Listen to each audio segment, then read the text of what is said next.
Abantu bararangaye, abantu barasinziriye, mwabakobwa mwe barimo babakandagura uko bukeye nuko bwije, amabere yanyu ntiyabaye amavoka, mwarangiza ngo muri mu rugendo mumeze nk'abana bari kubyigana ariko ntibakore kuri Yesu. Mwabasore mwe mwirirwa musomana, mwabagabo mwe musoma abagore batari abanyu, abakobwa b'abandi, abana b'abandi, mukabatesha umutwe, mwarangiza ngo muri gusenga, ngo mwarangiza mukavuga ngo muri kujya mu rugendo rujya mu ijuru. Imana yabanye nanjye. Satani n'abadayimoni bari bashatse gukoresha umuntu ntiriwe mvuga, ariko Imana ibana nanjye, irandinda irandengera. Ariyo mpamvu nababwiye ngo niba Imana yarakuzanye muri uyu mujyi wa Kigali, ukaba Imana ikiguhagaritsemo ikigushigikiriyemo, naho wajya hehe izongera ivuge yuko ukwiriye gusubira hahandi.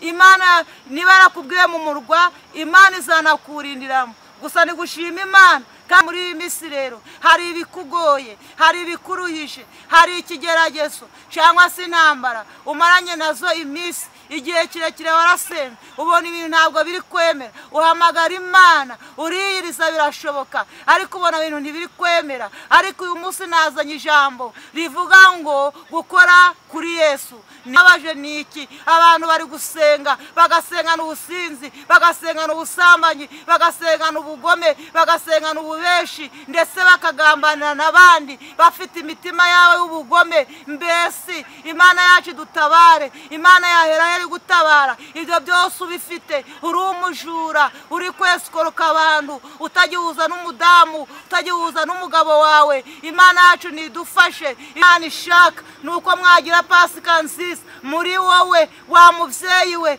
ukakora kuri Yesu. Nica Imana ishaka. Abantu benshi ubungubu ejo bundi uzasanga bamwe baraye muri borodire, bandi baraye mu marogi, ngo bari muri Pasika. Ikintu Imana ishaka kugira ngo dukore kuri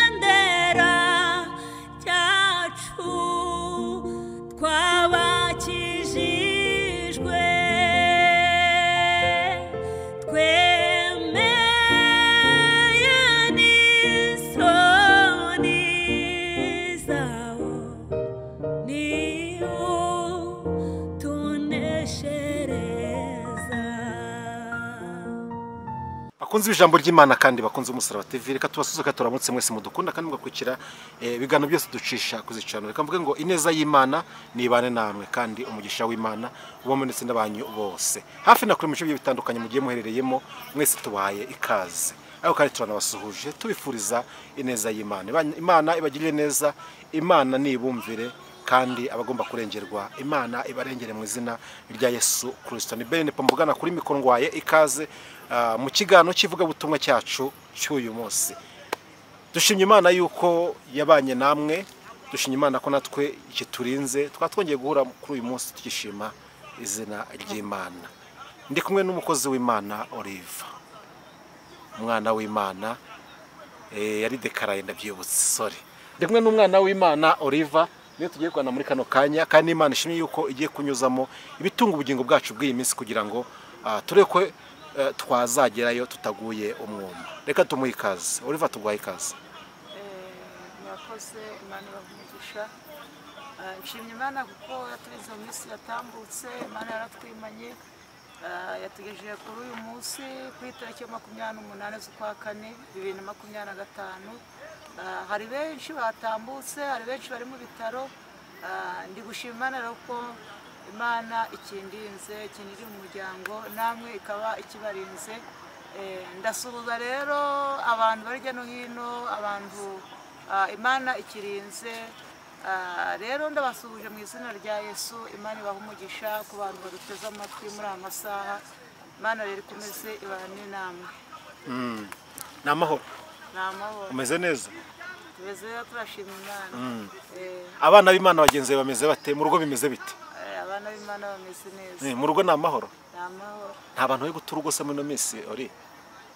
Abantu bari kuzita, bari kugenda, hari abagabo bari kujya basezera ingo zabo, hari abadamu nabo bari kujya bakambura.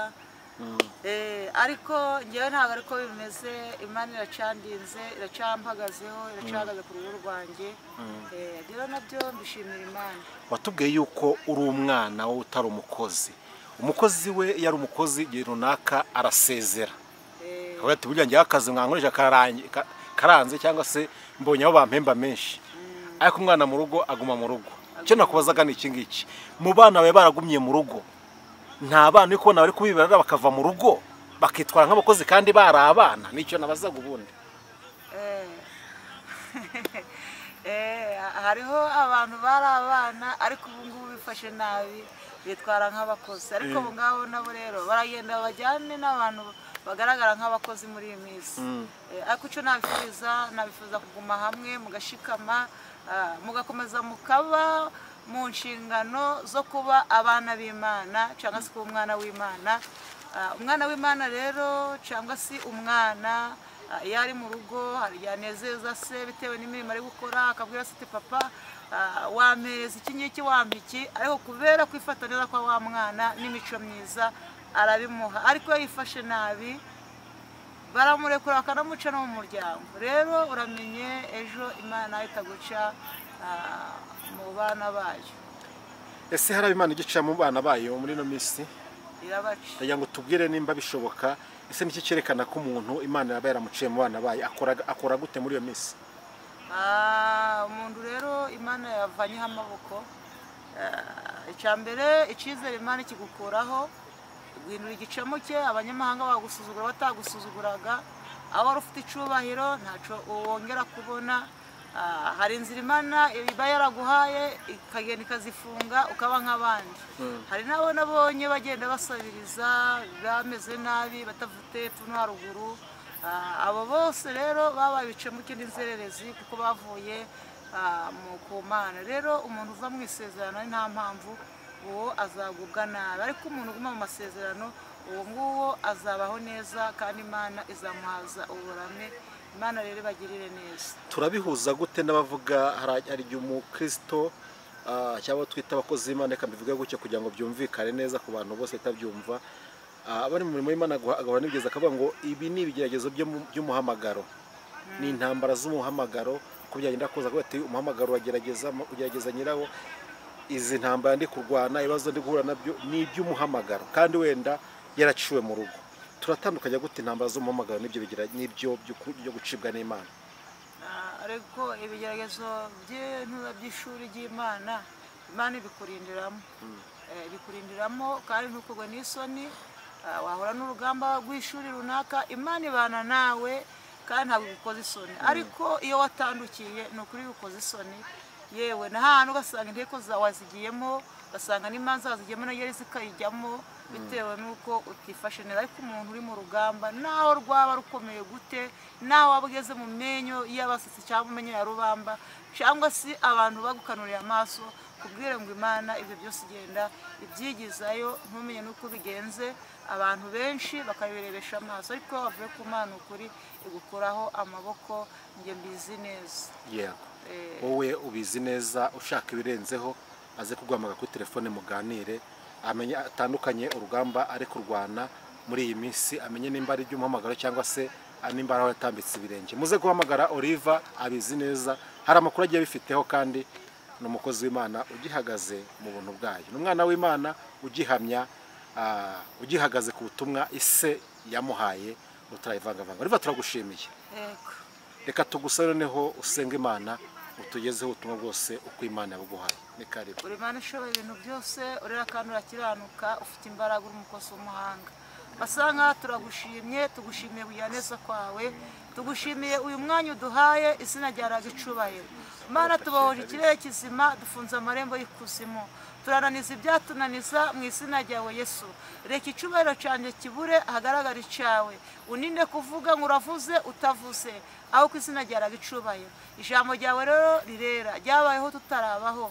Senyera imitima Mana y'abantu benshi y'isi yose bagiye kumva ibyawe, kugira ngo Uwiteka kuzibura amatwi yabo, bacishe bugufiya.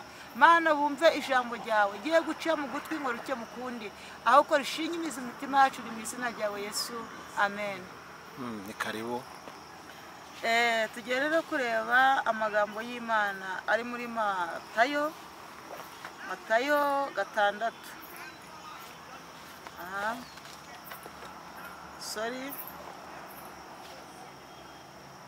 Muri Mariko 5 umurongo wa 24 turageza 34. Dusome mu izina rya Yesu. Umutwe w'amagambo uravuga ngo Yesu akiza umugore wari umaze imyaka 12 ari imugongo. Aragenda ajyana nawe, abantu benshi baramukurikira bamubyiga. Nuko hariho umugore wari imugongo wari ubimaranye imyaka 12.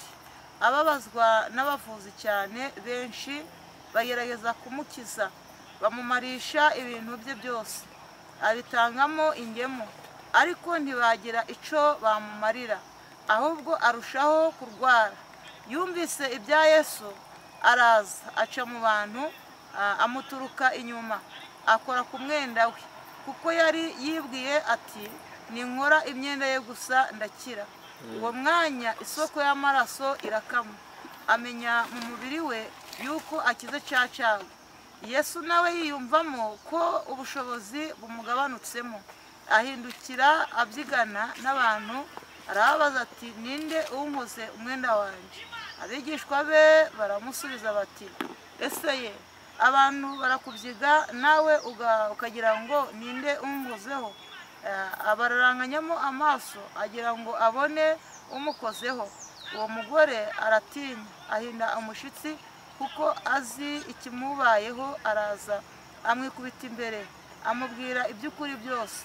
Aramubwira ati mwana wanjye, kwizera kwawe kuragukijije, wigendere amahoro, ukire rwose icyago cyawe. Imana yacu nishimwe. Amen. Haleluya. Imana yacu rero itugirire neza. Aya magambo noneho ntabwo ari abico gihe Imana iri kubwira, ni twebwe iri kubwira. Uyu mubyeyi ntabwo Imana yatubwiye yuko yari afite umugabo, batubwiye umugore wari umaze igihe kirekire cyangwa se wahoraga afite isoko y'amaraso ava ubutitsa. Ariko uyu mugore yagiye mu bapfumu, ajya mu bakonikoni, arivuza, ibintu bimushiraho, butunze arabugurisha, ariko nta kintu na kimwe yabonye gisigaye, kandi uburwayi bwe bwanze gukira, abavuzi ntacyo bakimumariye. Ariko yumvise ibya Yesu, aragenda yumva ibya Yesu, ntabwo namenya umudugudu uwo ari wo. Ariko agezeyo we yari amaze kuvuga ati nakiye umwami n'umukiza. Uyu muntu yari amaze kwihana, amaze kwakira umwami n'umukiza, amaze kwatura biriya byose mwumvise twasomye mu ijambo ry'Imana. Aravuga ati ngewe guhera uyu mwanya n'uyu munsi ngenda akora ku mwenda wa Yesu cyangwa se kwikanzu. Aragenda agera mu bantu bari barimo babyigana, uko ijambo ryabitubwiye, bahatana babyigana, bari abantu benshi. Ariko baragenda akora kuri Yesu. Yesu aravuga ati hari umuntu unkozeho, ninde unkozeho? Yabajije abigishwa be. Abigishwa be rero ntabwo bari babonye uriya mubyeyi, ariko baravuga bati rero Yesu nawe uradutangaje, umuntu arimo akubyiga, warangizwa avuga ngo ninde ugukozeho? Yesu we ubutware yari afite n'ubushobozi byari bigize ute, byari bimugabanutsemo. Imana yacu tugirire neza. Rero natwe iyo turi gusenga cyangwa se nawe urimo uri gusenga, burya Imana yumvise, Yesu iyo waba yakumvise, burya hari isengesho umuntu asenga, umuntu yakiranutse, yatuye ibyaha, yakiriye mu mutima we Yesu neza. Yesu hari ubutware n'ubushobozi. Iyo wasenze cyane, wasenganye umwuka w'ukuri atari ukubeshya, hari ubushobozi bugabanuka kuri Yesu. Ariyo mpamvu usenga ugahamagara Imana, Imana ukabona iragusubije, ikagutabara hahandi byari bikomeye. Imana yacu idufashe kandi itugirire neza. Ariko abigishwa be bakomeje kubya Yesu ngo Yesu arimo ababeshya. Uwo muntu arangije, Yesu araranganya mu bantu, arashakisha, arebye uwo mubyeyi nawe aragenda yikubita imbere ya Yesu, aravuga ati Yesu ni ngewe ugukozeho. Uwo mubyeyi Yesu yamubwiye ati rero mwana wanjye, genda kwizera kwawe kuragukijije, wigendera amahoro. Iyi minsi rero tugire kwizera kuko ijambo ribivuga. iri teraniro ryarimo abantu benshi, harimo abahanuzi, harimo abavugabutumwa, harimo ababyeyi, abasore, inkumi, harimo n'urubyiruko, birashobora ko n'abana batoya bari barimo, ndetse n'abavugabutumwa n'abahanuzi, ndetse n'abashumba muri uwo mudugudu cyangwa se wenda muri ayo materaniro. Ariko nubwo bahatanaga barimo babyigana, bari mu kigare, bari bafite ibindi barimo, bagaragara nk'abateranye, ariko imitima yabo iri kure ya Yesu, imitima yabo yibereye mu bindi. Barimo bari gusenga, bitwaje gusenga, baje kureba Yesu, ariko bafite ibindi bitwikiriye. Imana yacu nitugirire neza kandi idufashe, itwambike imbaraga. Nawe muri iyi minsi rero hari ibikugoye, hari ibikuruhije, hari ikigeragezo cyangwa se intambara umaranye nazo iminsi, igihe kirekire warasenga, ubona ibintu ntabwo biri kwemera, uhamagara Imana, uriyiriza birashoboka, ariko ubona ibintu ntibiri kwemera. Ariko uyu munsi nazanye ijambo rivuga ngo gukora kuri Yesu. Niryo jambo nayihayemo umutwe w'amagambo nahaye ngo gukora kuri Yesu. Abantu barabyiganye muri iyi minsi, barabyigana barahitana, mbese ntibakora ku mwenda wa Yesu. Ariko uyu mubyeyi we yarahatanye, agira kwizera, arakuzamura, aravuga ati uyu munsi ni itariki ya none, ntabwo nzongera kubyigana, ahubwo ngenda akora kuri Yesu. Imana yacu tugirire neza. Rero reka muri iyi minsi wegera Imana. Uyu ni umunsi benshi uyu munsi batayoba bati turi kwegera umunsi wa Pasika. None Pasika uyikuriziza gute? Harimo benshi bako bati tugiye gushaka inyama, bandi bari gutegura kuzanywa, bandi bari gutegura kuzaya mu busambanyi, mu bidafite umumaro. None wowe nakuzaniye ijambo, uyu ni umwaka, uku ni ukwezi ko gukora kuri Yesu. Ukore kuri Yesu wa mubyeyi, ukore kuri Yesu wa mugabo, ukore kuri Yesu wa rubyiruko we, ukore kuri Yesu yewe unaniwe urushe. Nico Yesu agushakaho. Nawe hari icyakuyobere, hari ibyakunaniye, Imana iri bugire icyo ikora. Imana nitugirire neza. Twumvise ijambo yuko umuntu yajya akora kuri Yesu uriya mubyeyi, imbaraga n'ubutwari n'ubushobozi Yesu yari afite bikamugabanukamo, ntabwo byapfuye kumugabanukamo. Ikibabaje ni iki? Abantu bari gusenga, bagasengana ubusinzi, bagasengana ubusambanyi, bagasengana ubugome, bagasengana ububeshi, ndetse bakagambanira n'abandi bafite imitima yawe y'ubugome. Mbese Imana yacu dutabare. Imana yahera yari gutabara. Ibyo byose ubifite, uri umujura, uri kwesikoroka abantu, utagihuza n'umudamu, utagihuza n'umugabo wawe, Imana yacu nidufashe, itugirire neza.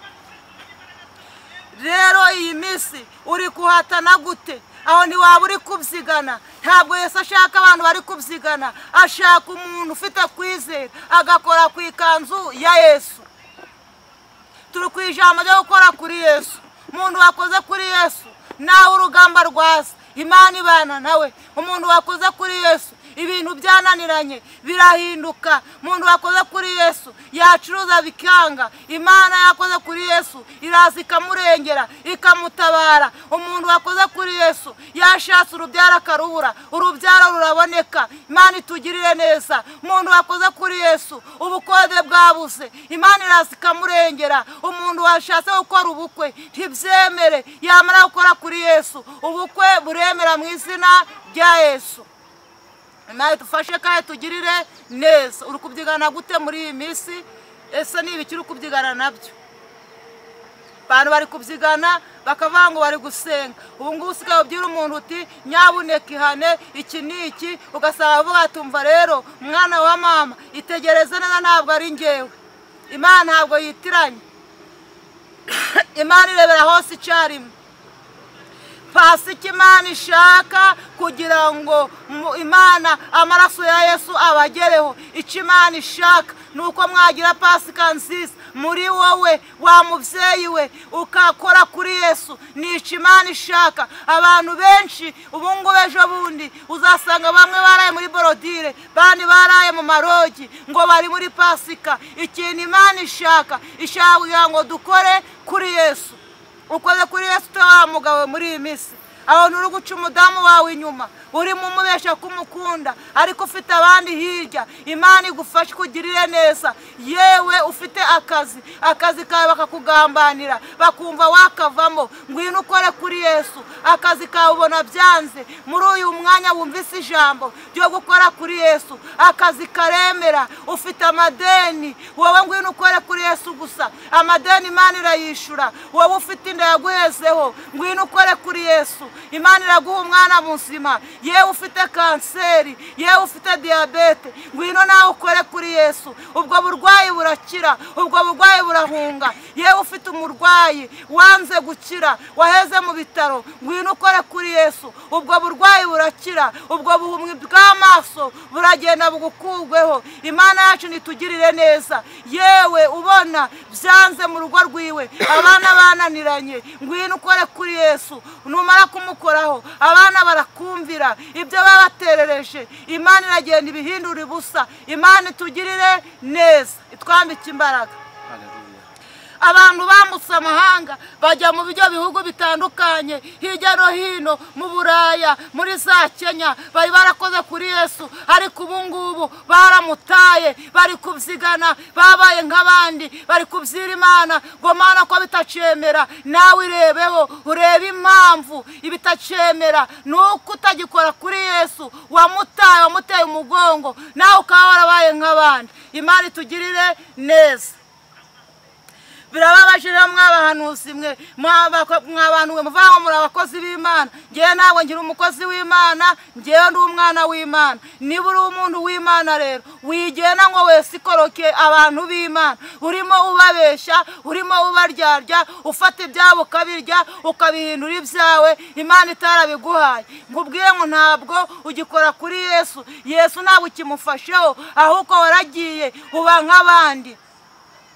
Biragatsindwa kugira ngo ube wari umuhanuzi, Imana yakuvugiragamo mu mijoro, Imana yagusangaga ikaguha amaherekwa y'abantu, ikaguha amaherekwa y'igihugu. Ariko muri iyi minsi ntabwo ukireba, umaze guhuma. Imana yaragusangaga ikakwereka ihishurwa ry'abana bawe, ihishurwa ry'urugo rwawe, ihishurwa ry'abaturanyi, ikakwereka ihishurwa ry'abarozi kugira ngo umenye urugamba. Nta kintu cyagutunguraga, ariko muri iyi minsi urimo urugutungurwa bitewe nuko warangije gukamuka utakiri kuri Yesu. Imana idufashe kandi itugirire neza. Twambare imbaraga muri iyi minsi, ariko uzi kugira ngo ube wari ufite ikintu kikuyobora, umwuka wari wakuyoboraga kakubwira ngo hari umutego, hari ibibazo, hari wihanyura, ukaba nawe usigaye ugiye kuzajya uyoborwa. Ni ikibazo. Abantu bararangaye, abantu barasinziriye. Mwabakobwa mwe barimo babakandagura uko bukeye nuko bwije, amabere yanyu ntiyabaye amavoka. Mwarangiza ngo muri mu rugendo mumeze nk'abana bari kubyigana, ariko ntibakore kuri Yesu. Mwabasore mwe mwirirwa musomana, mwabagabo mwe musoma abagore batari abanyu, abakobwa b'abandi, abana b'abandi, mukabatesha umutwe. Mwarangiza ngo muri gusenga, ngo mwarangiza mukavuga ngo muri kujya mu rugendo ujya mu ijuru. Nimugaruke mukore kuri Yesu. Mbese ko uyu mwaka ari umwaka ugoye, ari umwaka urimo ibintu bikakaye, ko Imana irarengera umuntu ukoze kuri Yesu. Niba warakoze kuri Yesu, Imana irakugaburira, Imana irakwambika, Imana irakurinda ibyago n'amakuba. Ese ko haje ibyorezo bitandukanye, waravuye kuri Yesu utakimuhagazeho, icyo cyago ni cyiza, uzagikizwa n'iki? Imana idufashe tugirire neza. Rero abantu b'Imana cyangwa umuntu w'Imana wamaze gukora kuri Yesu, cyangwa se utarava mu masezerano y'Imana, iyo uhuye n'akaga n'amakuba, Imana ibana nawe. Ngende gushima Imana kuko muri iyi minsi Imana yabanye nanjye. Satani n'abadayimoni bari bashatse gukoresha umuntu ntiriwe mvuga, ariko Imana ibana nanjye, irandinda, irandengera. Ariyo mpamvu nababwiye ngo niba Imana yarakuzanye muri uyu mujyi wa Kigali, ukaba Imana ikiguhagaritsemo, ikigushigikiriyemo, naho wajya hehe izongera ivuge yuko ukwiriye gusubira hahandi. Imana niba yarakubwiye mu murwa, Imana izanakurindiramo. Gusa ni gushima Imana, kandi ntagire umbaza mbere ndi gushima iki. Hari icyo Imana yankoreye muri iyi minsi. Imana yaninze gushungerwa, Imana yaninze kumwara. Nukuri Imana yaninze kumwara. Nimba warakoze kuri Yesu rero, naho urugamba rwahaguruka, naho abadayimoni bahaguruka, Imana izabana nawe. Yewe mfite ishimwe muri iyi minsi, muri kiriya cyumweru cy'icyunamo Imana yabanye nanjye, irandinda irandengera, ubwo abadayimoni baba bashatse kunyataka, ariko Imana yabanye nanjye. Imana irandengera, yarandengeye ahantu ntiriwe mvuga, ariko ubu niciye mu mujyi wa Kigali, Imana ikomeye kugira ute kundindiramo. Rero reka twegere Yesu, umutwe w'amagambo w'ijambo nawuhaye gukora kuri Yesu. Tugiye gusenga. Ukoze kuri Yesu gute wa mugabo we? Urukora gute kuri Yesu wa mubyeyi we? Wa mukobwa urukora kuri Yesu gute? Ubwibone ntibukwishe, kwikinisha ntibikwishe, ongera ukore kuri Yesu ugaruke. Imana ntabwo ari ingome, Imana ni inyembabazi, Imana ni inyembaraga. Imana yarengeye uriya mubyeyi, yari yagiye mu bapfumu, ntabwo yamwitayeho, ariko yaciye bugufiya, arongera agaruka ku Mana, arangije aravuga ati ibi byose ndabyanze, akora kuri Yesu. Rero nawe muri iyi minsi wongere kwizera. Abadafite kwizera mugire kwizera, namwe mwegere Yesu mwizeye, Imana izakora imirimo n'ibitangaza. Imana rero idufashe, kandi namwe barengeye nanjye ndengere, nibyo mbasabye nanjye nisabira mu izina rya Yesu. Amen. Amen. Imana iguhe umugisha mwinshi cyane Oliva ku butumwa bwiza bw'ejo abantu bongere bakore kuri Yesu. Tujya dusatira umusozo, sinzi nimba ari cyo wongerera ku butumwa uduhaye, hanyuma usenga Imana, uduhe nimero za telefone usenga Imana.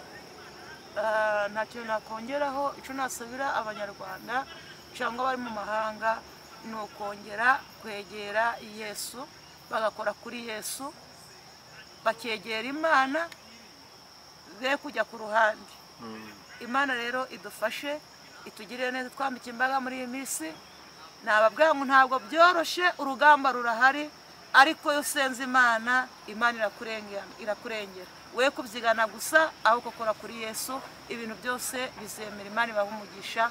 Reka rero inomero ya telefone 0788210453. Imana ibaha umugisha. Amen. Uri Imana ishoboye ibintu byose, uriya kandi urakiranuka.